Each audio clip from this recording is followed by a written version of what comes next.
Von fanatanjahantena fa maro ny toerakana afaka tsidihana eto Andrenivohitra ao anatin'izao fotoanan'ny fialan-tsasatra izao iray amin'izy ireny ny valan-javaboary etsy Tsimbazaza tsy ny ankizy na ny tanora ihany no liana amin'ny fijerevana ireo zavaboary na ny lehibe aza maro ihany koa ny talanja.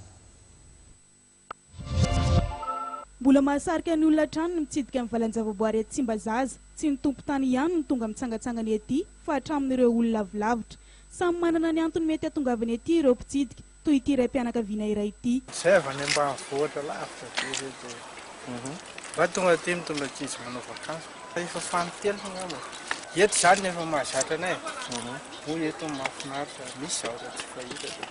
Eo koa ireo ankizy izay misoneny kery mianoka mijery ny fisian'ireo biby maro samihafa. Dia nafika ny zavatra nafinaritra andreo taty Tsimbazaza nafika ny fahitandritra zany. Voay. Dia inona koa? Mbola zay ihany.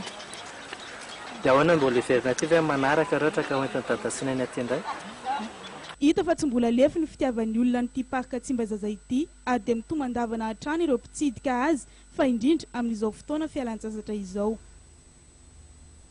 Dia iny sary mahafinaritra iny ihany koa tompolastyko vavy no entina indray isarahana aminao ity takariva ity.